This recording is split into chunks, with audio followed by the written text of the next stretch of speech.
예, 시청자 여러분 안녕하십니까?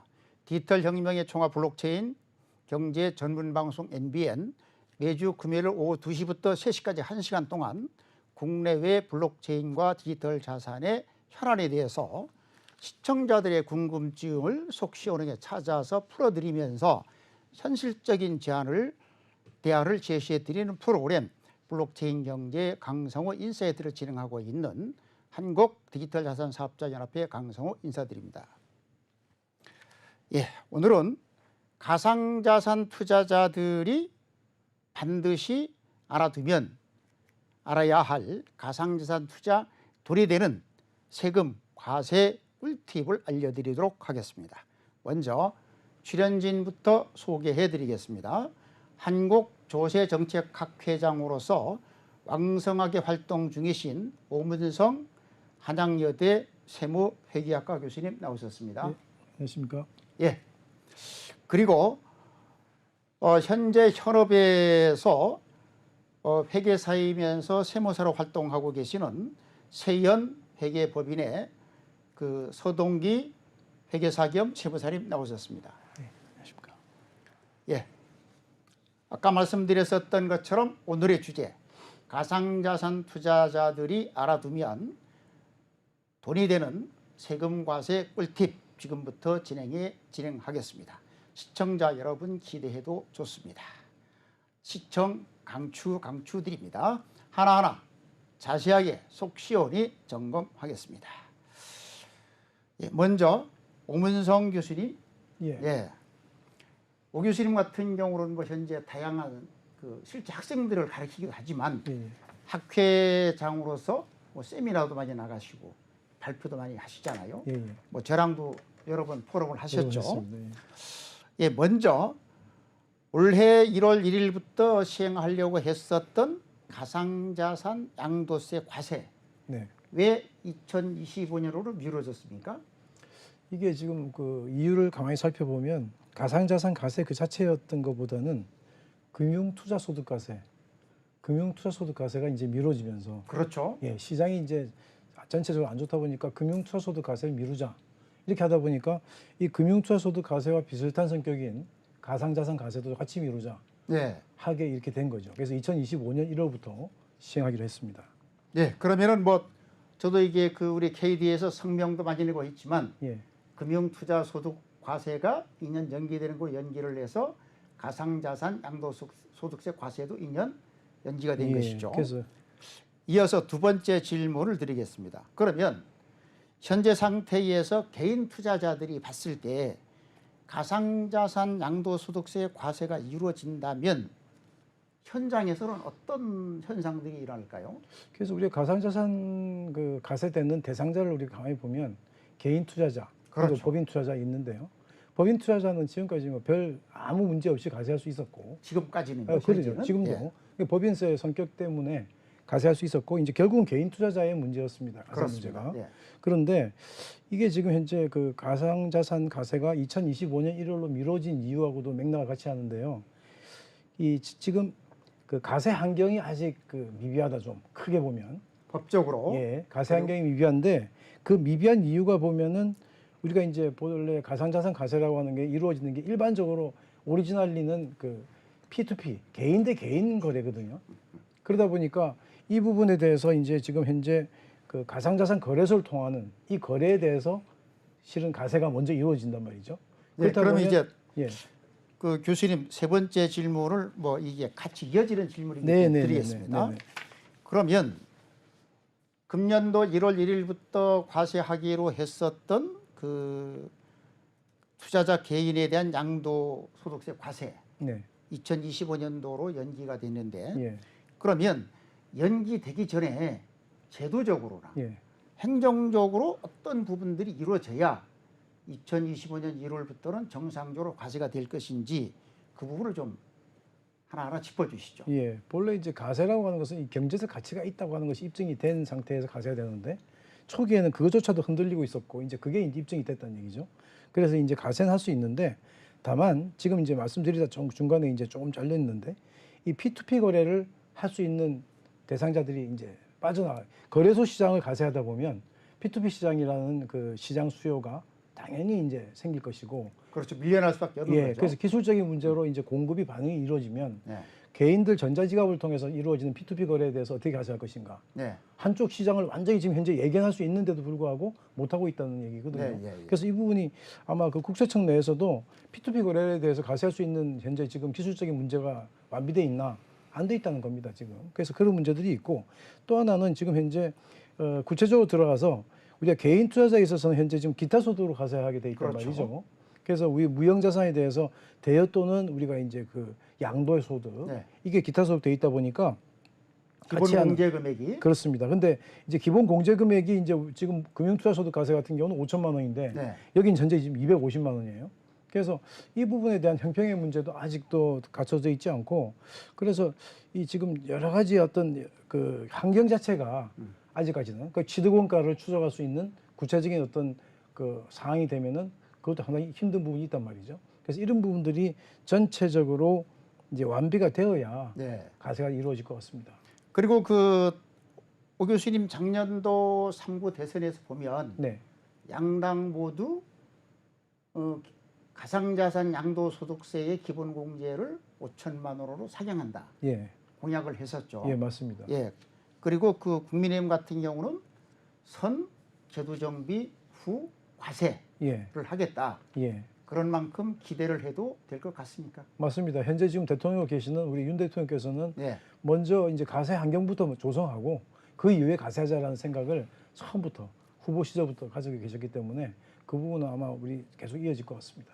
그 제가 알기로는 교수님께서 대선 과정에서 캠프에서도 그런 걸 많이 제안한 걸로 알고 있습니다. 예, 제가 일부 좀 제안한 적이 있습니다. 예. 예. 앞으로도 계속 챙겨 주시면 좋겠습니다. 예. 예.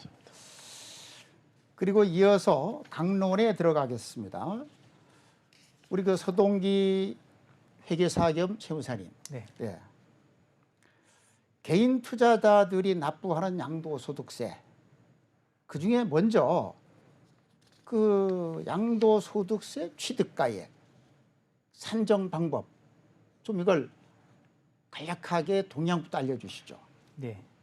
그 양도소득세를 산정하는 방법은 양도소득세 같은 경우는 이제 그 매각 가격이 정해지고요. 네. 내가 얼마에 팔았냐, 그리고 그 판 것을 또 얼마에 샀냐. 그래서 취득가와 매각가의 차익을 양도 차익으로 보고 그 양도 차익에 대해서 여러 가지 뭐 세부 좀 더 필요 경비 같은 것을 제하고 나머지 세율을 22% 지금 기타 소득으로 이제 그 적용해서 양도세를 계산하게 되어 있습니다. 근데 이제 필요 경비를 계산하는 과정에 아직 아까 오문성 교수님께서 말씀하셨던 것처럼 실제 취득가액으로 원래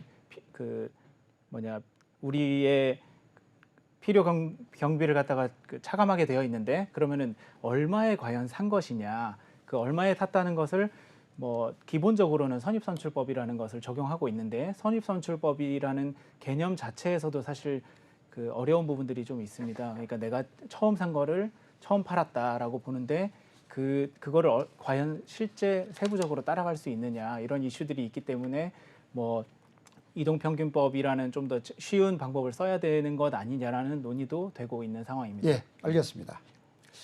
오문성 교수님. 예. 작년도 11월 달에 세무서가 올해 1월 1일부터 과세할 수도 있다.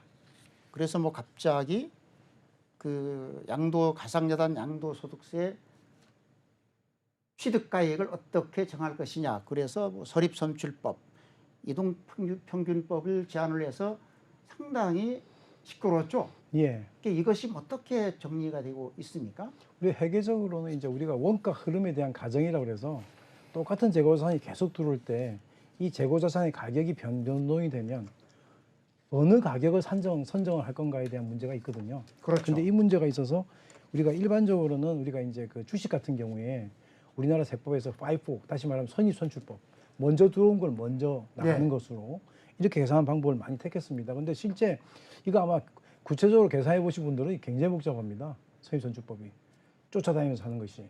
그래서 정말은 이동평균법이라고 하는 조금은 간편한 방법이 있고, 이 방법도 굉장히 합리적인 방법이거든요. 그래서 이러한 방법을 써도 되는데 지금까지 우리 세법이 주식 같은 경우에 선입선출법을 계속 쓰다 보니까 여기에 가상자산도 선입선출법을 얘기를 했는데요. 실제 이걸 적용함에 있어서 이제 아마 확정이 되는 단계에서는 아마 우리가 지금 그 이동평균법 이런 방법들도 같이 고려되고 예. 뭐 둘이서 둘 중에 하나 선택해서 계속적으로 적용하면 되거든요. 그래서 이런 방법들은 선택 가능할 수 있게끔 이렇게 가지 않을까 하는 예측을 해봅니다. 예, 그러면은 그 가상자산 양도소득세는 여러분 아시는 것처럼 저도 마찬가지지만은 나중에 매도 가액은 나오지 않습니까? 네네, 문제는 취득 가액을 어떻게 볼 것이냐가 핵심이잖아요. 그렇습니다. 그러나 이제 그 2025년 1월 1일부터 과세를 할 거기 때문에 예, 아직은 시간이 있어서 예, 좀 더 논의를 하고 방법이 결정될 것이다. 그렇게 보는 거죠. 예, 맞습니다. 그거와 연관돼서 우리 오 교수님, 네, 그 가상자산 양도소득세 취득가액을 선정을 할 때 네. 본인이 뭐 소명을 할 수도 있다. 근데 그것이 객관성이 있느냐, 그 상당히 논란이 작년도 11월 달에 있었죠. 근데 지금 취득가액에 대한 그 어떤 자기가 이제 입증하는 문제, 취득가액 입증 문제는 아까 말씀하셨지만 양도가액은 굉장히 편하게 알 수 있거든요. 매도가는? 그렇죠. 그렇죠. 양도가, 매도가. 매도가는 쉽게 확정될 수 있는데 취득가는 굉장히 여러 번 취득을 하고 네. 그리고 오래된 것도 있고 해서 막 섞여 있기 때문에 이 부분에 대해서는 정말은 제일 잘하는 사람은 본래 납세자입니다. 네. 납세자가 자기가 정말로 자기가 아주 깨끗하게 이걸 다 자기 데이터 주겠다고 마음만 먹으면 가능한데 실은 그 가능하지만 복잡한 거죠. 그거. 사실 저도 잘 모르거든요. 그러니까 가능하지만 복잡해요. 그러다 보니까 이걸 전문가의 도움을 받지 않을 수 없고 그리고 어플 같은 걸 만들어서 이제 도움을 받겠죠. 네. 그럼 결론적으로 2025년도 1월 1일부터 그 양도소득세 과세를 하는데 예, 취득가액 산정 같은 경우는 아직 정해진 것이 없어서 예, 2년 동안 상당한 논의를 거쳐서 예, 조금 더 결정될 합리적인 수밖에 방법으로 없다. 예, 갈 수 있을 예. 것 같습니다. 그런 과정에서 앞으로 우리 교수님 역할이 학회적 역할이 큰 것 같습니다. 예, 이어서 우리 그 서동기 회계사님. 예. 그러면은 그 가상자산 양도소득세의 취득가액을 소명할 수 있다면 손실 예. 이게 그 주식처럼 이월이 가능합니까? 결론적으로 말씀드리면은 2월을 불가하고 있습니다. 아직은 그렇죠. 예, 예. 예, 그 이유가 지금 그 양도소득세를 계산하는 기준이 기타 소득으로 적용하고 있기 때문인데요. 기타 소득으로 적용한 가장 큰 이유는 이제 국제회계 기준에 따른 그 분류에서 그 연관되었다고 볼 수 있습니다. 그래서 지금 그 기타 소득은 다른 우리 그 주식의 양도세 등과는 완전 별개로 이제 계산해야 되는 세금의 성격인데 그 기타 소득으로 되어 있는 이 가상자산의 세금 물론 지금 그 세금도 결정되어 있지 않지만 향후에는 이게 좀 더 실제적인 그 성격에 맞는 세금으로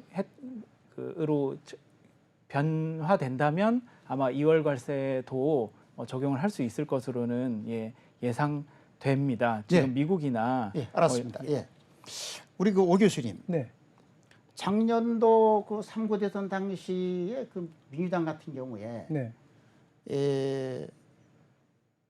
이 손실을 이월하는 것도 검토를 해야 된다. 네, 그렇게 공약을 했었거든요. 예, 예, 그리고 지금 일부 국제 회계 기준에서는 이게 손을 대고 있지 않지만 네, 미국이라든지 그 다수 국가들이 이미 가상자산을 무형자산이 아닌 금융자산으로 분류하는 나라가 있죠. 예. 그 지금 저도 이제 여러 번 세미나에서도 저도 아주 오랜 전부터도 이게 지금 무형자산의 성격이라기보다는 금융자산의 성격과 맞다. 네. 다만 국제회계 기준에서 계약을 전제로 하는 금융자산이라는 게 있어서 이게 어떤 계약을 전제로 하지 않았다는 점에서 금융자산으로 인정받지 못하고 있는 거거든요.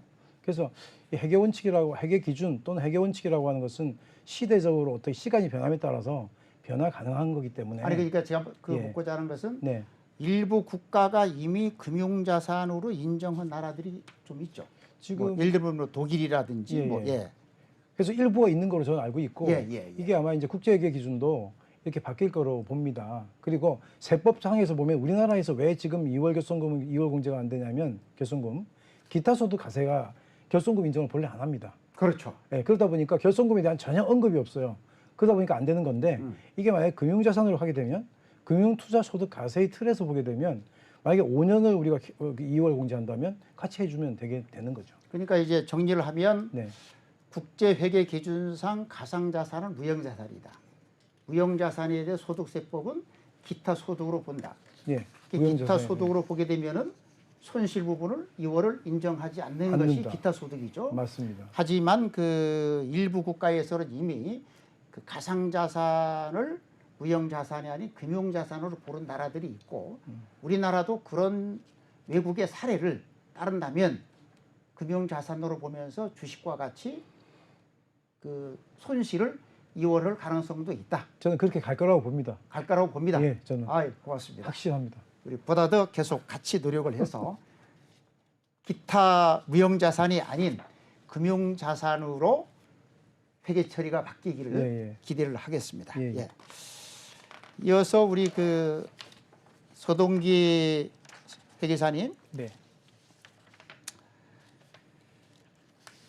외국 거래소에서 취득한 가상자산에 대한 양도세는 어떻게 부과를 하도록 법이 되어 있습니까? 예, 지금 현재 그 개정된 소득세법에 따르면 해외 거래소 지갑에 있는 가상자산도 이제 국내 거주자가 가지고 있는 경우에는 국내 세법을 동일하게 적용받고 있습니다.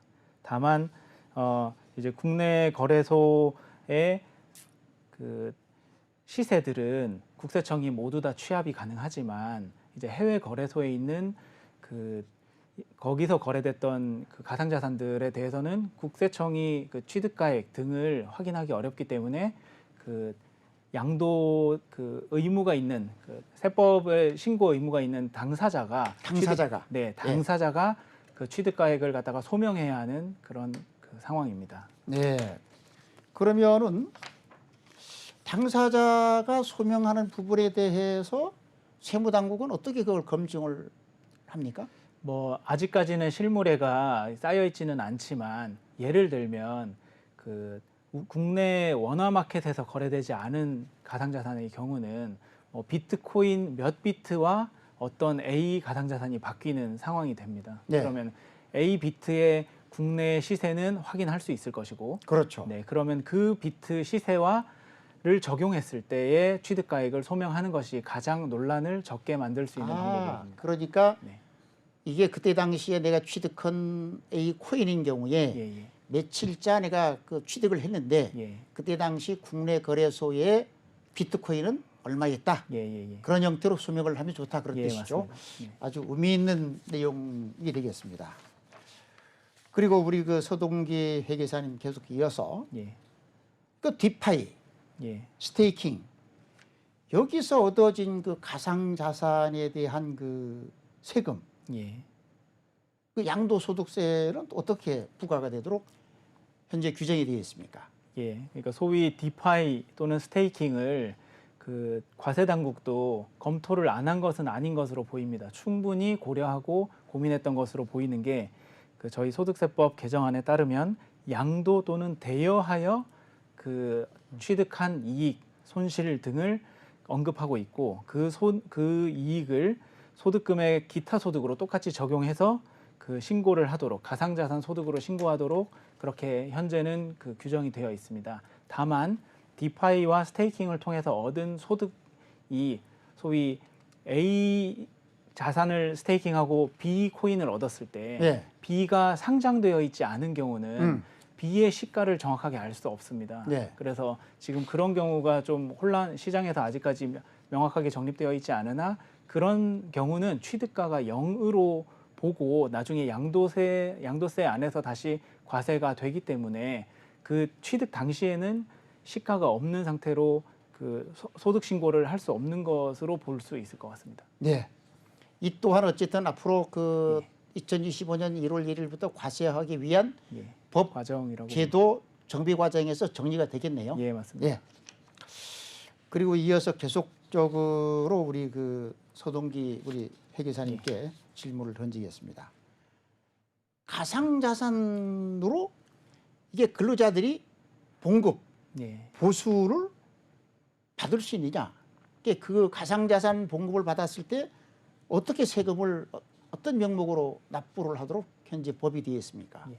결론적으로 말씀드리면 가상자산으로 급여를 주는 행위 자체는 현재 법상으로는 그 허용되어 있지 않습니다. 그러면 현재 그 근로기준법으로는 예, 이 코인이나 토큰으로는 봉급을 줄 수 없다. 예 맞습니다. 예, 그러나 다만 근로기준법 43조 1항에 따르면 원래 임금은 통화로만 직접 근로자에게 지급을 하게 되어 있고 다만이라는 한정을 두고 단체 협약 또는 규정을 통해서는 물건 일부 통화 이외의 것으로 지급은 할 수 있다고 열어두기는 했습니다. 그래서 무조건 불법이다라고 보기는 어렵지만 원래 물건으로 임금을 주는 것 자체를 원칙적으로는 금지하고 있습니다. 금지하고 있다. 하지만 단체 협약이나 예, 별도의 규정이 있을 경우는 가능할 수도 있다. 예 맞습니다. 예.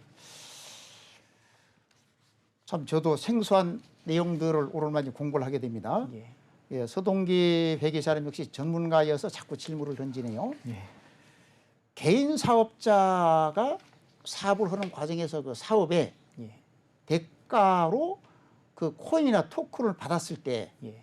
내가 받은 사업의 대가 토큰에 대해서는 어떻게 세금이 부과됩니까? 예, 그러니까 과세 당국에서는 내가 어떤 사업을 하고 나서 그 사업으로 받은 대가, 그 받은 대가가 내가 준 용역보다는 더 명확하게 계산할 수 있고 그 받은 대가를 가지고 이 사업의 수익을 계산하도록 되어 있습니다. 근데 지금 저희가 가상자산의 경우는 가상자산이 상장되어 있는 경우는 상장된 가격 곱하기 그 받은 물량만큼이 내가 제공한 용역의 대가, 그렇죠. 개인 사업의 대가가 될 네. 거고요. 근데 다만 이것도 하나의 좀 그 중간 개념을 넣는다면 원래는 돈으로 줘야 되지만 그렇죠. 돈 대신에 물건을 주겠다. 네. 가상자산이라는 물건을 주겠다라는 대물변제 개념으로 봐야 될 수 있습니다. 그래서 그 물건을 받은 대가를 개인 사업자는 그 사업소득으로 신고를 하는 것이 그러면 결과적으로 그 현금 대신에 예. 물건으로 받았는데 그것도 사업소득으로 예. 보고 과세를 해야 세금을 한다. 네, 신고를 해야 한다고. 신고를 네. 하고 예. 과세 당국의 그 결정에 따라서 세금을 내라 그런 예, 말씀이죠. 맞습니다. 예. 예. 요즘 우리나라를 비롯해서 전 세계의 토큰 증권, 증권형 토큰 아주 뜨거운 이슈 중 하나입니다. 그러면 증권형 토큰에 대한 양도소득세는 어떻게 부과가 되도록 그 현행법에는 규정되어 있는지, 그 증권형 토큰 예. 양도소득세 이거는 어떻게 법적으로 현재 규정되어 있습니까? 예. 증권형 토큰이라는 그 제도 자체가 그 가상자산의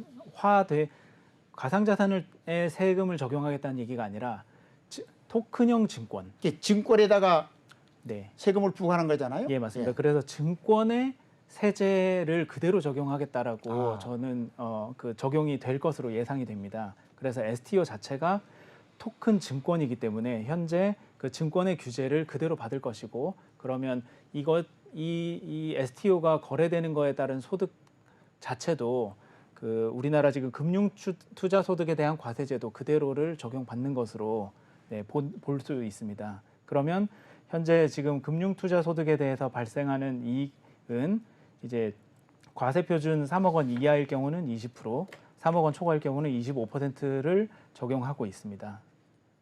제가 좀 부연 설명해도 될까요? 예. 이 STO 부분인 경우는 잠깐만요. 예. 제가 조금 설명을 예, 드리면 현재 그 자본시장법에 의해서 증권을 규정을 하고 있는데, 자본시장법에서는 발행의 행태가 그게 실물이든 예, 맞습니다. 아니면은 전자 예. 아니면은 그 토큰이든 예. 행태는 중요하지 않고 증권법에 의한 요소를 충족하면 증권으로 보는 거잖아요. 맞습니다.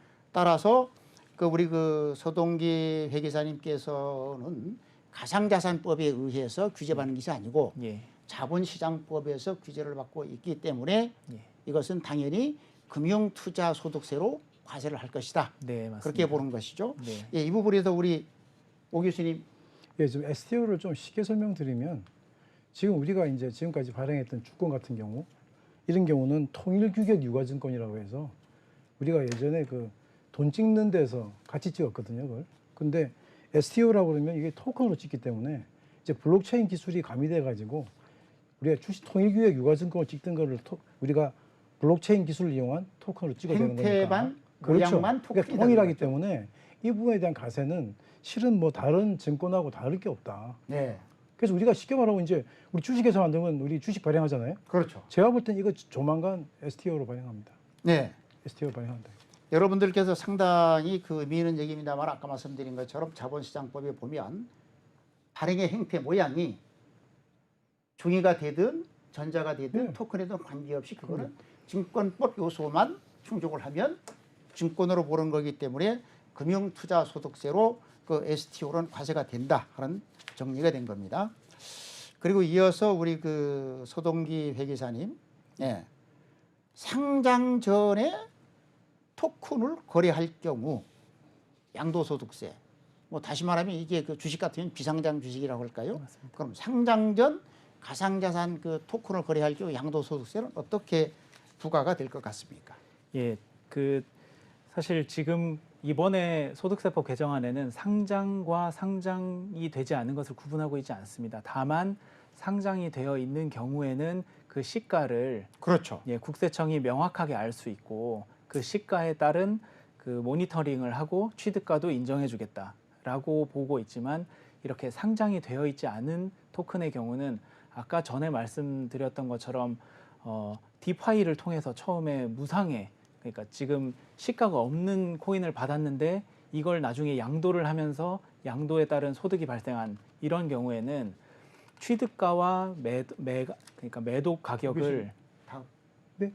모두 다 그 양도 신고자가 그 소명해야 되는 그 의무가 있을 뿐이지 신고의 의무가 없어지는 것은 아니다라고 예, 설명할 수 있습니다. 예.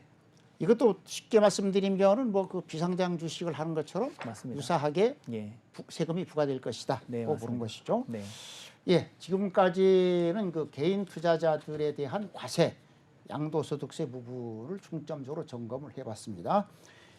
이번부터는 법인에 대한 그 가상자산 과세로 넘어가도록 하겠습니다.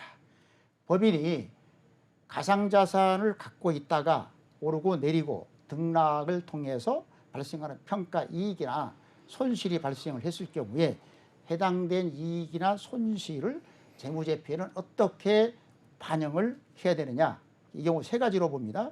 보유, 평가, 그리고 매매 세 가지로 구분을 해서 이제 재무제표 반영 여부를 볼 수가 있는데요. 먼저 오문성 교수님, 그 가상자산 등락에 따른 평가이익 손실,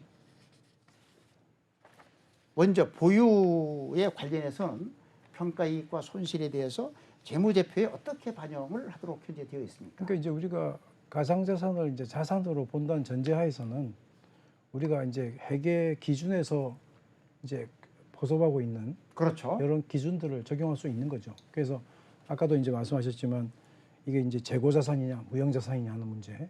이 문제는 결국은 우리가 이제 국제회계 기준을 나중에 바꾸게 되면 금융자산으로 갈 수는 있지만 현재로서는 지금 재고자산 아닌 무형자산을 하고 있단 말이죠. 그렇죠. 그리고 또 하나는 이게 지금 나중에 재고자산으로 이게 예를 들어서 자산으로 되어 있다면 이게 정말은 가치가 등락이 되잖아요. 네. 가치가 등락이 된다면 그 가치에 대한 평가는 어떻게 할 거냐. 네. 평가 문제가 실제로 우리가 주식보다도 더 위험한 상품이지 않습니까? 그죠. 변동성이 심하기 예, 때문에. 그렇죠. 그러니까 이제 우리가 여기에 대한 평가 이익이나 평가 손실이 생겼을 때, 그리고 거기에 대한 처분 손실이나 처분 이익이 생겼을 때 어떻게 우리 회계 처리해 줄 거냐인데 이것도 기본적인 우리 이제 회계 기준의 틀 안에서 평가를 해주면 된다.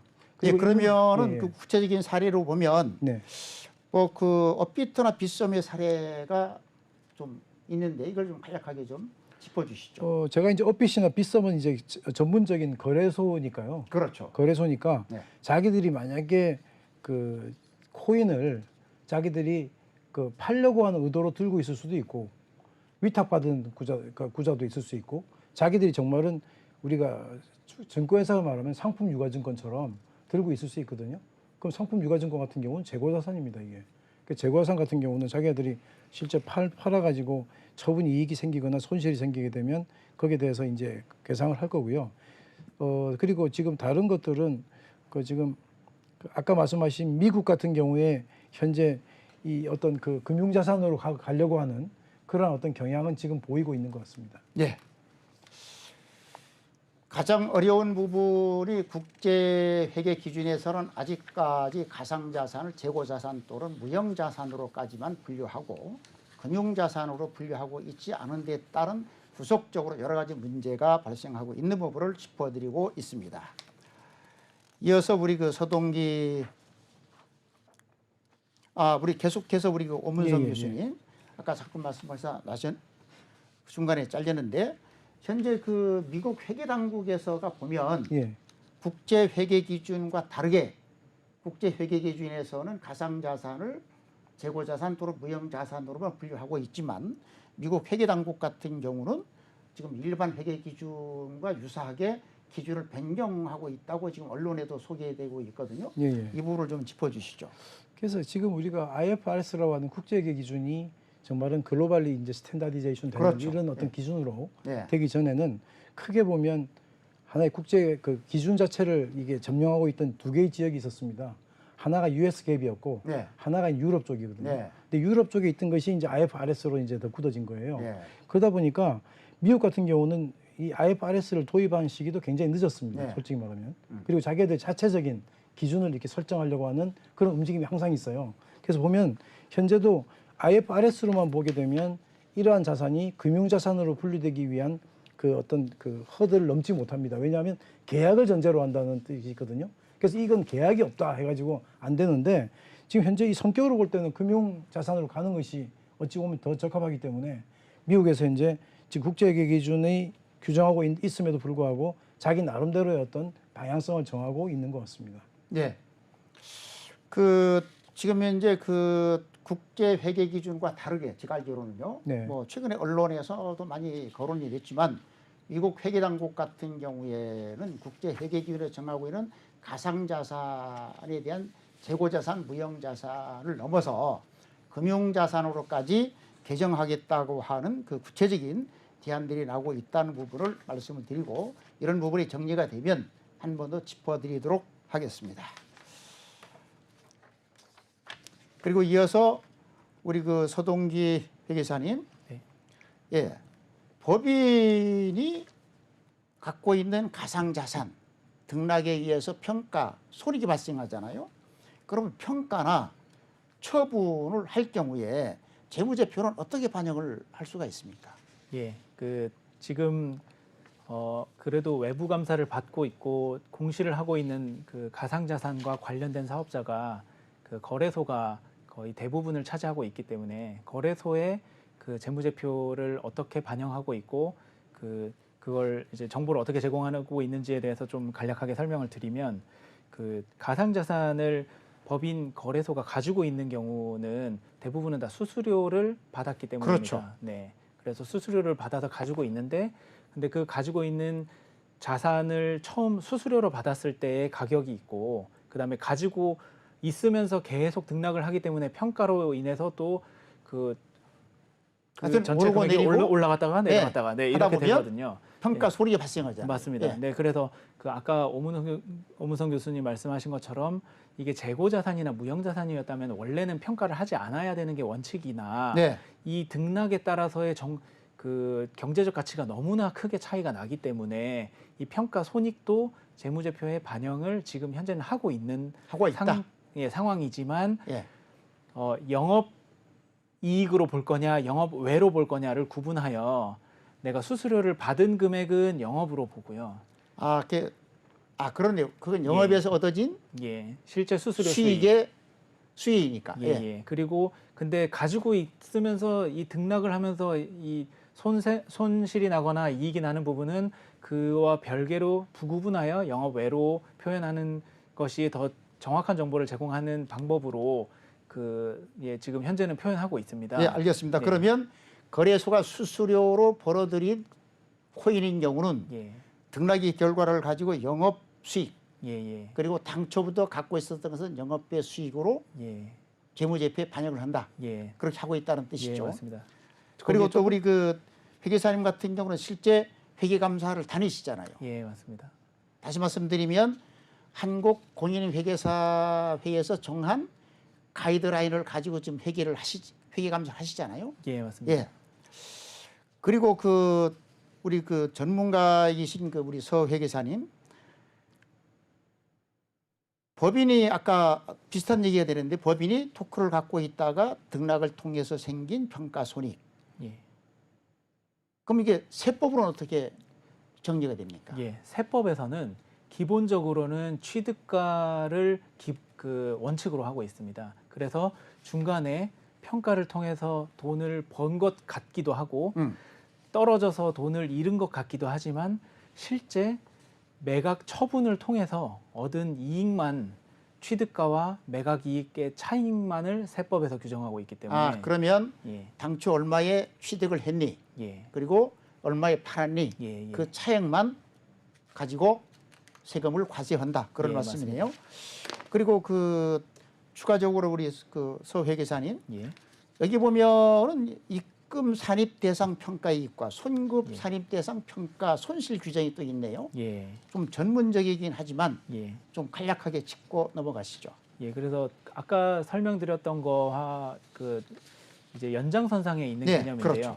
그렇죠. 원칙은 취득가주의라고 네. 해서 내가 산 가격이 100원이고 그리고 나서 산 가격이 100원이었는데 중간에 평가에서 오르고 내리고 자체는 세법에서 이익 손실을 반영해주지 않기 때문에 이익이라고 회계상으로 10원 이익입니다라고 적었지만 세법상으로는 이익이 아니다라고 네. 해서 입금 불산입을 하는 입금 겁니다. 불산입. 예. 네. 그런데 반대로 손실이 발생했습니다라고 해서 나는 손실 마이너스 10원 네. 이렇게 했는데 세법상으로 보면 손실이 아니다라고 해서 손금 불산입 네. 해서 플러스 10원 이렇게 세법상으로 조정을 해주는 항목입니다. 네. 네, 그래서 원칙상으로는 세법상으로는 양도 차익에 대해서만 거래를 하지만 법상으로 몇 가지 예외가 있기는 합니다. 근데 가상자산은 결론적으로는 해당되지 않고 대부분은 아주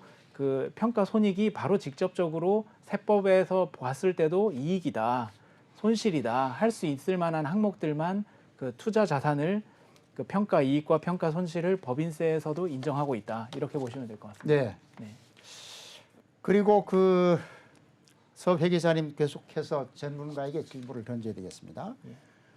그러면 우리나라 같은 경우는 ICO가 금지돼 있잖아요. 예, 맞습니다. 그러면 이제 우리나라에서 유통 중인 토큰은 예. 전부 다 외국에 소지하고 있는 재단이 발행을 했단 말이죠. 네, 맞습니다. 그러면 외국에 있는 재단이 갖고 있었던 가상자산을 국내 법인에다가 지급을 했다. 예.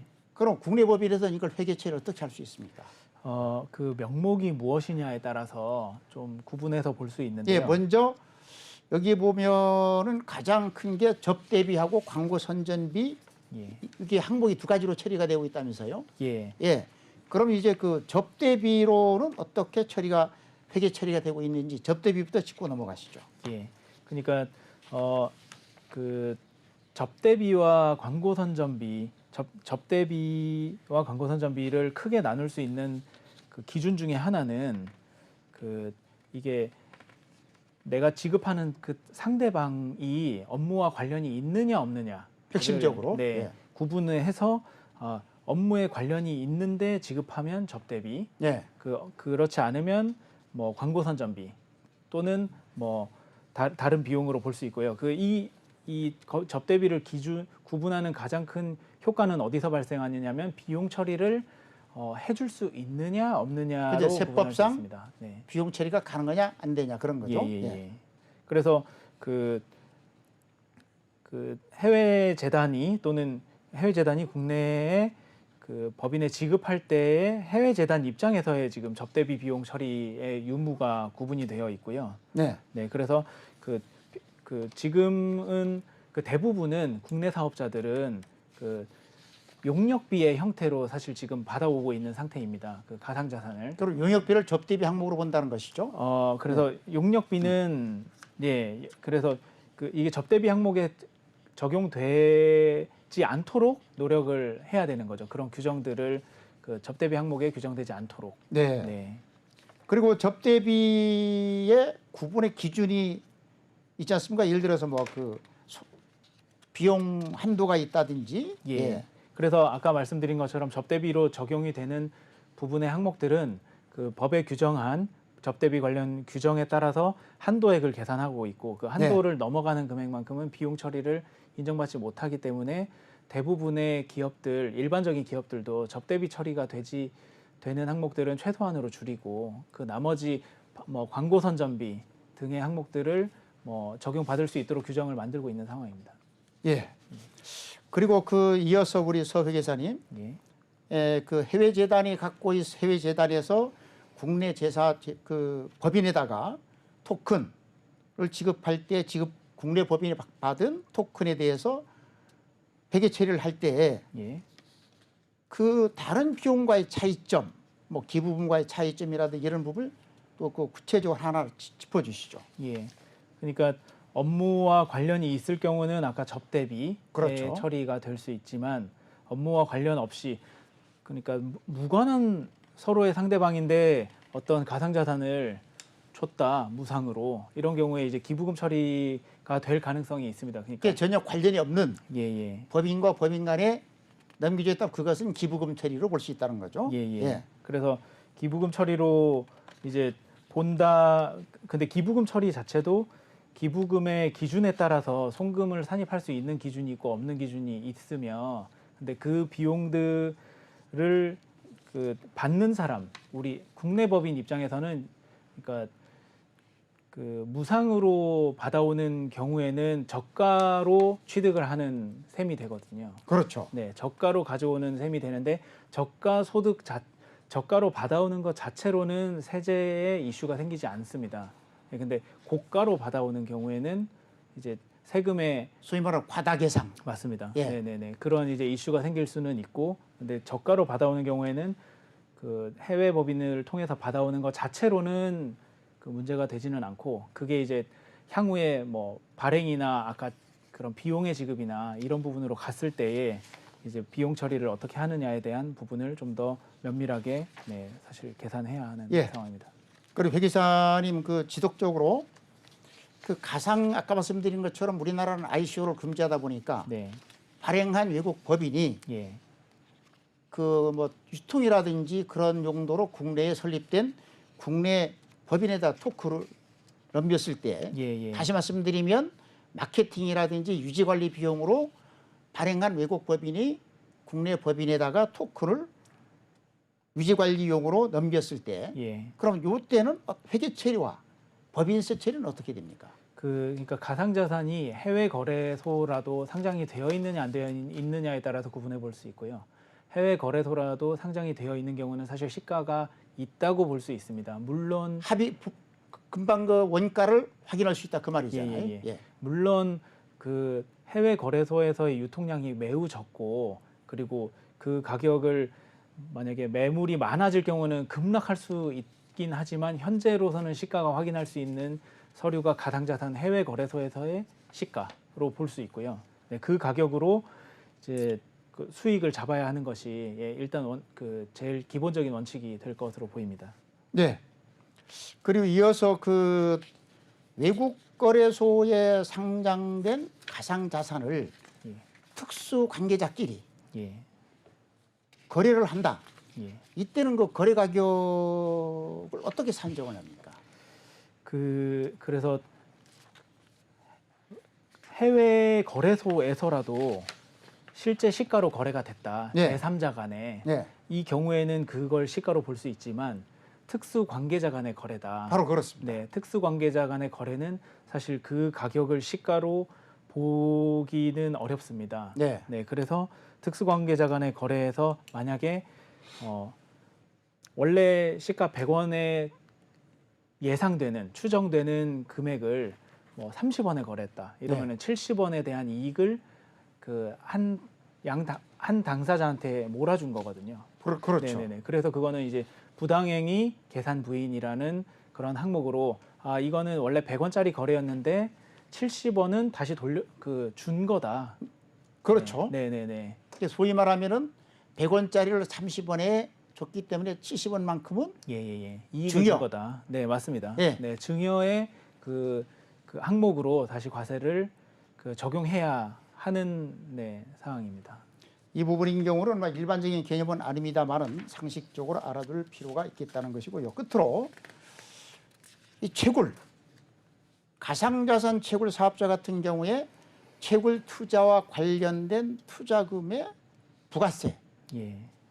환급 돌려받을 수가 있습니까? 최근에 제가 좀 이런 사례들을 몇 군 그 조세 뭐 조세 심판원 또는 아니면은 이제 행정 소송을 하고 있는 사례들을 몇 군데 이제 좀 파악을 하고 있는데요. 예. 그러니까 채굴업자가 처음에 채굴기를 살 때는 부가가치세를 냈고 그렇죠. 그 부가가치세를 환급받았습니다. 아무 생각 없이. 아, 네. 환급을 받았다 이미. 네. 예. 근데 환급을 받고 나서 채굴을 하다가 보니 가상자산은 과세 대상 물건이 아니기 때문에 예. 부가가치세를 낸 적은 한 번도 없는 상황이 된 거예요. 아, 내가 세금을 안 냈는데 예. 돌려받았다. 예, 원래 원칙은 과세 사업자, 내가 부가가치세를 내는 사업자는 내가 산 물건에 대해서 부가가치세를 다시 환급받을 수 있는데 그렇죠. 예. 이거는 과세 사업이 한 번도 일어나지 않았는데 부가가치세만 환급받은 상황이 예. 된 겁니다. 그러니까 과세 당국에서 봤을 때는 과세 사업자가 아닌데 부가세를 환급받았다라고 해서 그걸 추징하고 있는 상황입니다. 그래서 결론적으로는 부가가치세를 환급받을 수 없습니다. 근데 저 문제는 실은 아직까지도 정해진 게 없는 게요. 예. 아니 그 부분은 조금 더 예. 깊이 정리를 하십시오. 예. 아니 왜냐면은 마지막까지 오늘 그 가상자산 투자자들이 알면 돌이 되는 꿀팁을 가지고 전문가 두 분을 모시고 아주 심도 있는 시간을 가졌습니다. 여러분들께서도 많은 관심을 가지시면 도움이 될 것 같고요. 앞으로 2년 동안 달라지는 제도가 생기면 아주 오늘처럼 심도 있게 정리할 수 있는 시간을 한 번 더 갖도록 하겠습니다. 시청자 여러분, 오늘 가상자산 투자자 여러분들이 알면 돌이 되는 과세 꿀팁 오늘은 여기까지 진행하겠습니다. 우리 오 교수님 예. 고생하셨습니다. 예, 감사합니다. 우리 배 기사님 고생하셨습니다.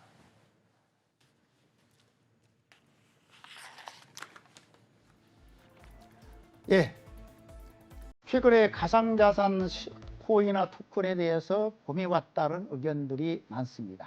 여러분들께서도 시장 동향에 면밀히 많은 관심을 가지는 것은 당연하고 아울러서 지금은 가상자산, 코인과 토큰이 어떻게 보면 세대 교체기가 있는 점을 감안을 해서 기존 토큰과 새롭게 나오는 토큰 시장 변동 사항도 면밀히 점검을 해서 투자에 유념해 주실 것을 간곡히 당부드립니다. 자, 오늘 두 분 수고